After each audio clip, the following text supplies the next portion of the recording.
So the reason I'm recording this is because my father had been, I guess, I don't know, he's curious about my journey to Catholicism. He has reservations about it, and I think he's largely of the mind that, I'm trying to fix my camera a little bit here. There we go. That people that are Catholic, he can correct me if I'm wrong here, could be saved, could be solid, upstanding, great Christians. I don't think he would dispute that at all. But I think he might have issues with certain parts of Catholicism. They might be missing certain things. Well, I think the same is true of maybe any of the main three branches of Catholicism: Orthodoxy, Catholicism, or Protestantism. I asked Grok if this following analogy was all that accurate and if there was a better one. And my analogy was, if Christianity is a sport like football, if each team, which has their own unique take on things, hey, we like these plays. I'm thinking of North American, USA, United States of America football. We do these plays this way, and we have our coach system this way, and we like to do this kind of a tactic. And so they have their own thing over here, this team A, and then B, they've got their own little ways of nuances, and team C, they have their own things, and they've got their practices and the way they do different stuff. They all have their own cultures, and it's all a little bit different, but they all agree on the core rules of the game, and they play each time they go out every Sunday or Monday or whenever they're playing. They agree on how the game should be played. And Grok said, yeah, that's not bad, but here's a better one, because I asked for a better one. It said, think of Christianity like a specific recipe, and the recipe requires certain things to be in it. So I think that Protestants, Catholics, and Orthodox will all agree on the core things that really matter. They believe in the Trinitarian nature of God. They believe in the death and resurrection of Jesus. They believe in the saving grace of him, and that it is through that grace of Christ, God, that we can be saved, and only through that.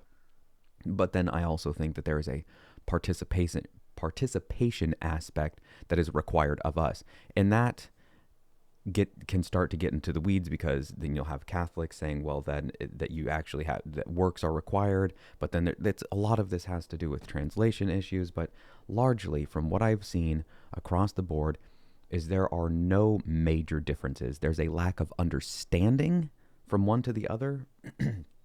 And Gavin Ortland talked about this in a video that he made that my dad sent me, in regards to having conversations of Protestant to Orthodox, Orthodox to Catholic, Catholic to Protestant, etc. And there's certain things that have gotten mixed up in translations, and we're looking at the Latin, then we're looking at the Hebrew, and then this person translated, and so they interpret it this way, and then this person looked at it from the Greek, and they looked at it through this lens, and so there's all this different stuff. And so getting to that core underlying message is really important, and sometimes difficult, because you're dealing on a higher level, not in terms of hierarchy, but in terms of language. But you're trying to get to the bedrock, and how do we do that? Because language has got its pitfalls and difficulties to navigate. But I think the core of Christianity is there at the center of Orthodoxy, Catholicism, and Christianity. Back to that stew, the chefs. You've got chef A, B, and C. You've got the Catholic chef, the Protestant chef, and the Orthodox chef. And how they go about preparing that meal. Let's say the core ingredients are carrots, broth, and beef. They'll all agree that to make the Christian stew, you have to have those three ingredients. But then how you get those ingredients put onto the plate and then served in front of somebody, whoa, that's where it differs wildly. There's no disagreement on what the ingredients are, but you'll have the one person saying, well, for the carrots, you have to get these specific carrots. Well, it wouldn't even be these specific carrots. Forget that. It would be how we prepare the carrots. It's the presentation of those carrots. Do we chop them in a diagonal way, or do we shave them, or do we cube them? Do we cook them a little bit beforehand and then put them in the stew to get a sear on the carrots? Other people would say, no, you can't do that, because that's not how we've done it through all time. Now you guys can present it that way if you want, and there's not really a problem with it, but you're kind of missing the point. You have to leave the carrot in its as close to whole and out of the ground state as possible. And then other ones would say, well, you got to mix the carrots in with the broth. And some people say, no, that's all wrong. You've got to mix the carrots with the beef and cook them at the same time so that their juices mingle together and then put it into. And then you'd have disagreements about the kind of bowl that you serve this in and in the shape of the pot that you cook it in. And, oh, you can use this kind of spoon. Oh, no, that's not the kind of spoon. You have to use this particular kind of spoon cut from this kind of tree. And it has to have this depth of the bowl, because if you don't have this particular depth of the bowl, you don't get a proper stir. And then you can't ever use electric flame. That's not, because that's not going to work, because you have to use fire. It has to be a wood fire and not gas. You can't use gas. Gas is... It's okay in a pinch, but you really want wood, and it has to be a specific kind of wood from a specific kind of tree from a specific place. It can't just be maple wood from any old maple tree. It has to be cut from a specific forest, and ideally only in this 1 week of the year. And it just goes and goes and goes, and it's all to get a specific stew. And some people would say, well, the restaurant and the style and the tablecloth matters, and the kind of spoon that you're using to eat the soup. And you can go and go and go and go and go. And where I am at is thinking, maybe incorrectly, but it seems to me it seems to me that many Protestants, I'm not going to say all, certainly not all, but many, have tried to reduce Christianity to those core ingredients and go, this is all that matters. And through a certain lens, that is correct.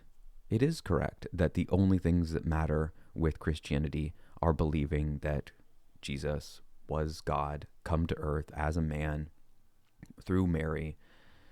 Does believing that Mary was a virgin or without sin, does that matter? I don't know that it does. I'm not sure how it makes sense to me that God of creation would want to be born through somebody that was sinless, and maybe this Mary, had chosen all the correct things, listened to her conscience, listened to God, and made all of the right choices throughout life, and thus she was sinless. Okay, maybe. I don't know that it ultimately matters. It's kind of a fun thing to think about.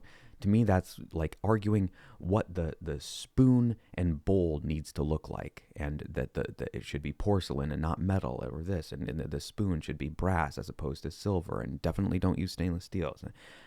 Okay, maybe I don't know. I don't know that it really matters. It's interesting. But I think Protestants have, and this is something I've seen from personal experience and something that I've seen in a lot of videos, reduce Christianity down to those core things and go, and the rest doesn't really matter. And I go, hang on a second. How much of the rest doesn't matter? How much of that preparation, how much of all that elaborate stuff that I went into, the cutting of the specific wood from a specific forest at a specific time of year, how much of that can you dispense with and still have what makes that stew that particular stew? Because on the one hand, you can say, well, you just need the beef, the broth, and the carrots, and then you mix it up and you're good to go. Okay. Yeah, and I think that is technically true. I do think that a person that gets stranded on an island, Castaway style, Tom Hanks on an island, and all he's got is a Bible with him and some other supplies, and he doesn't have the means of going to a nice church or any church at all, it's just him. Can he still experience God and live his life in accordance to God? I think so. I don't see any reason why not. I don't think he needs all the flair, all the accoutrements. So does that mean all the flair, all the accoutrements, all the extra, all the pomp, all the tradition, that it's incorrect, that it's wrong? No, I don't think it's wrong. I do think that there was a way that the earliest Christians, those very, very early people, the church fathers, the people that were taught and learned under Peter and Paul and James, the various apostles, the people that were learning about Christ after he died, rose again, and ascended into heaven, I think those people were doing church in a particular way. I don't know what that way was, but I don't think for a second it involved projectors and fog machines and fun-colored lights and drums and music and rock bands and massive stadium-style stuff. That doesn't seem like how they would have done it. Now, does that make experiencing God, going to church, to something like that wrong? I don't know that it makes it wrong, but I think it is kind of distracting. I think it's kind of getting away from the core thing there. And so I think that many Protestant churches kind of missed the mark. They go, ooh, look, we can take the core stuff, that beef, the carrots, and the broth, and we can put it in a Chinese takeout package and then serve it to you from a McDonald's drive-thru window with fancy pop music playing. And you go, I guess you can, but this doesn't seem quite, this seems, something about this doesn't seem quite right. Yeah, I guess I'm getting stew, but it sure is different. It's something about it just feels different than when I go to a nice fine dining restaurant and I know all of these particular steps and the wood and the spoon and all the pot and all the kitchen staff was all trained under this procession of leaders, this whole history. And this building was here and built by somebody else that was of that mind, and then actually took a veer off into architecture and built this specific building for the enjoyment of this specific stew. And it's served in this way. And you go there and you dress up a little bit or a lot of bit because you know that you're going for this specific experience. And you maybe there's like some formal way that you're supposed to go and enjoy the meal, like some procedure. There we go. And you go there and you go, okay, this is a lot different. This feels like it is treating the stew with reverence and making it the foremost of the experience. It is really making the stew the centerpiece of everything that is going. Everything is pointing to the stew as the most central and important part of this whole experience. Everything from the lighting to the tablecloth to the chairs to everything is pointing to pay attention to the stew. Whereas at the drive-thru window and the Chinese takeout thing and a oatmeal cookie and the funky pop music, here's your stew. It's not the same. It's not the same. Are you getting stew from both places? Yeah. But it's not the same. And my question is, how much of that tradition, how much of that surrounding can you dispense with and still have what matters? And I guess the question is, well, how much importance do you put on the surrounding stuff? And how much does that matter? And I think you are playing with I think it's dangerous to start chipping away and pulling at those threads and going, this doesn't matter, this doesn't matter. How do you know what doesn't matter? How do you know it's not important? I think this is why a lot of people, especially in the wake of what happened a few years ago, the whole global wackiness that hit I'll just say it, the pandemic, whatever, the COVID pandemic.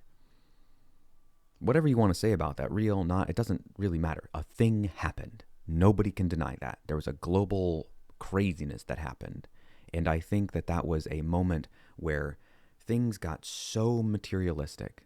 People tried to, not me, but a lot of people tried to distill everything down to, we can understand this. Listen to the science. How many times did we hear that on the radio, on the news, on TV, online? Listen to the science. Listen to the science. Well, the science isn't explaining a lot of this. The science. Your science? Which science? That's not how science works. And I think a lot of people went, whoa, I don't know about all this. This materialistic reduction approach to existence doesn't seem to hold enough. It's missing something, a lot of some things. And apparently, from what I'm seeing online and reading about and hearing on podcasts and whatnot, there has been a massive resurgence with people going to churches across the board. It's all sorts. But the ones that are seeing the most resurgence are Eastern Orthodoxy and the traditional Catholic, the Latin Mass. Interesting. Why would that be? Why would that be? Well, I think the answer is pretty simple. It's because people have gone, hey, this materialistic view of we just need this. We can get our stew served in a Chinese takeout from the delivery box. That's all that matters. People are going, no, that's not all that matters. It's not all that matters. It's like saying the word of God and how you get it is all that matters. It doesn't matter if the cover of your Bible is made from fig leaves. It doesn't matter if it's made from sandpaper. It doesn't matter if it's made from fine leather, made by an expert craftsman. None of that matters. It doesn't matter if it's a trash bag. It's what's inside the Bible that matters. Okay, yeah, it's true, but you can't say that the cover doesn't matter. You can't. If the cover is made of cholla cactus, well, you're never going to want to interact with that thing. I'm being extreme here, but I think you get the point. If the delivery system of that thing is annoying, obnoxious, silly, disrespectful, then why would you want the thing? The delivery system of Christianity, of both the traditional Latin Mass and Eastern Orthodoxy, traces their roots longer back than Strip Mall Church 123 that just opened up last week, that just started a new thing. Hey, it's our weekly tradition of getting together for coffee and donuts and spinning the donuts on our fingers and saying, woo! What is that? I don't know. We thought it'd be fun to do. It's our thing. What does that have to do with Christianity? I don't know. We just came up with it. We thought we needed a thing, and so we'll start this. Do you think you're going to still be doing that in 100 years from now? What about 2,000 years from now? I don't know. I guess we'll find out. Well, you won't find out because you'll be dead, but I think the answer is no. I think not. Probably not.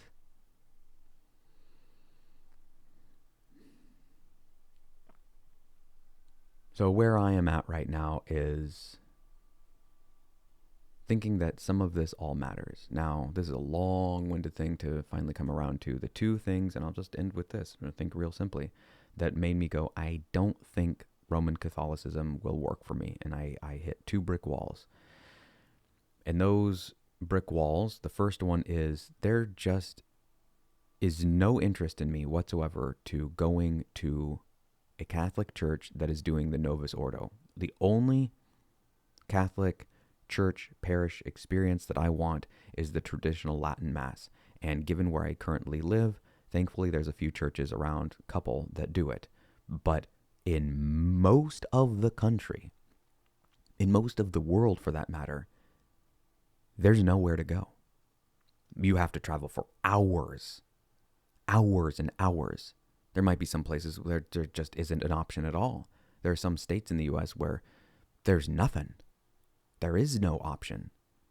There's large sections of the state that I'm in where you would have to drive for 5 hours to get to the closest Latin Mass, and that's just unworkable. That doesn't make sense. And so that limits where I can live in the future if I want to attend the Latin Mass, and that's a problem for me. That's a big problem. I don't want to be limited to only this place, only that place, and I got to wrap my life around living in these specific spots. This is a problem that I have with Protestantism because I've gone to many, many Protestant church. And I guess on the one hand, you could say, well, you just have to deal with it and suck it up and bring headphones or earplugs to mute it. Like, really? No, I don't think that's the answer. I'm not interested in that. Well, what if you go to enough churches? Sure, yeah. I am willing to accept that there's a non-zero chance that if I go to enough Protestant churches, eventually I might find one where I go, wow, I like the teaching here. I like the way they do things. I like the respect. I like the reverence. This is a great place. But that's a one-off church. We're back to what I was just talking about a minute ago with the whole Latin Mass. There's way more options of Latin Mass than there is of that one church. And then I have to live there.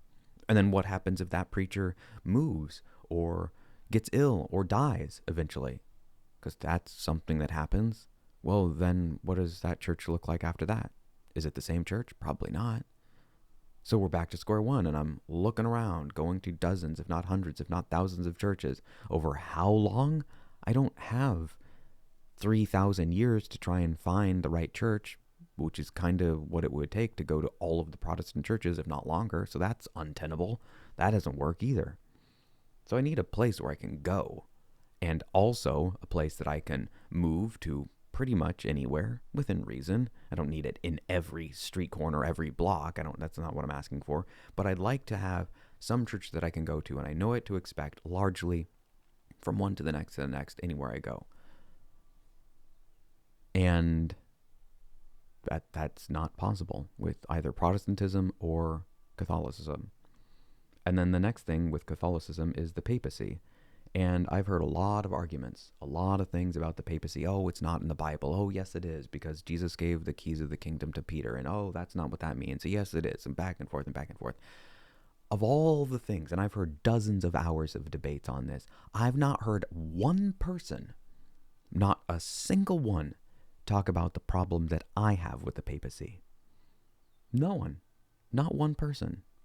Which is weird, because it's a big problem. A real big problem. It breeds tribalism. How many people, when this new pope was waiting to be chosen, when the new pope all the world was waiting, well, all the Catholic world, who's the new pope? How many of them can truly, honestly, in their heart of hearts say that it does not matter? I do not mind one way or another. I'm just curious to see who the pope is. It doesn't matter if he leans this way. I don't care if he's liberal. I don't care if he continues what Francis was doing with social justice and opening up the doors to marginalized communities and blah, blah. I don't mind that. And I don't mind if he goes the other way. Let's do away with all that. Let's focus back on the traditional side of things. What? Who can say that? Truly, honestly. Anyone? It breeds tribalism. The Pope breeds tribalism. It's like saying that there are Americans out there that are like, hey, I don't care. I don't care what president we get next. The will of the people will choose the best representative for us. Really? Has that ever worked out? Ever?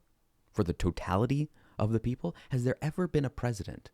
Has there ever been a leader that 100 people, 100% of the people under that leader said, yes, this is the best person we've ever had?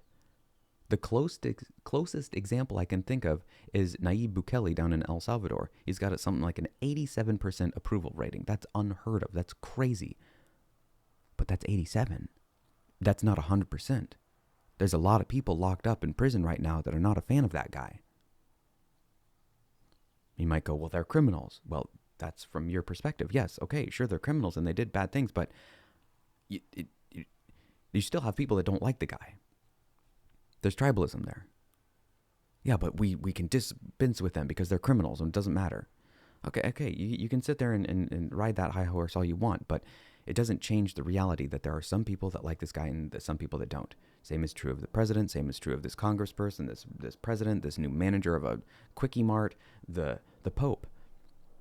And that's a big problem for me, because I was looking at this new Pope and I was still looking at the Catholicism path when Francis died, and I quickly saw that I was wanting a more conservative Pope. And I thought, ooh, I don't like this at all. I do not like this one bit. I didn't like my desire for a particular type of Pope more. Let me try to rephrase this. There was two ways at looking at the upcoming Pope. It was, yay, we could get a conservative Pope, or boo, I hope we don't get a more liberal Pope. And the side that worried me more was the yay, we might get somebody that I want. I didn't like that I was feeling that way. I didn't like that I was feeling, no, I hope we don't get a liberal pope. I didn't like that I was feeling that way either. But the side that really bothered me was the hopeful, yeah, I hope this means that we'll get a young pope. Maybe we get a pope that's in his mid to late 50s, exceptionally young for a pope. And he's been a staunch advocate for a return to traditionalism.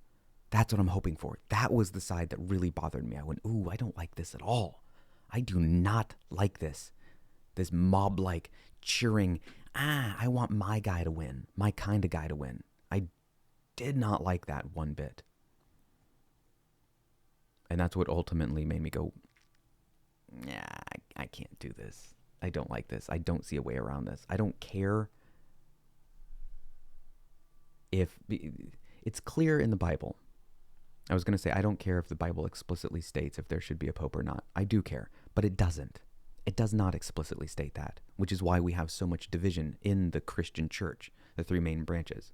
If it was explicitly stated, yes, Peter, you are my successor, and following you there must be another. Through all the ages, someone must carry the keys of the kingdom in a both metaphorical and physical sense. Here, I am giving you this metal key, which will be used to signify your position and title through all the ages, and when you are ready to pass this key to the next person, then that person will then carry the key and pass it on to the following person. And if ever this key should fade away from the ravages of time, then it will be a spiritual key that you carry in your heart. If it was something like that, you're like, okay, well, I seems pretty clear and explicit that there should be a successor to Peter.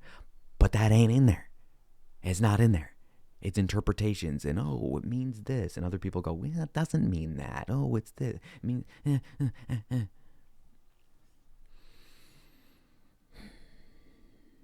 It's the tribalism part that made me go, I don't like this. I do not like it. Can't get past it. So the two brick walls for me were the tribalism that a pope breeds. Don't like it. I think a monarchy, a pope, is a great idea in theory. In practice, terrible. Maybe if we get some sort of super AI computer pope in the future that everybody agrees with and goes, wow, this is a truly perfect being as we've ever seen. And everybody agrees that this is the best version of a pope ever. Okay, yeah, maybe. But then you'll still have people that go, no, we should never have an AI being as pope. It has to be a human. So you're never going to get total cohesion. The whole idea of this leader trying to unite everybody does the exact opposite. It fractures everything. It brings to a point and then crushes and shatters it. Good, great, fun. And then the other thing was the locations. There just aren't enough locations for me to seriously consider becoming Roman Catholic, because I have zero interest in going to Novus Ordo services, and because there's so few traditional Latin Mass locations, I can't do it. Those are the brick walls I hit. And I don't see any way past them. And I'm not looking for ways past them at this point.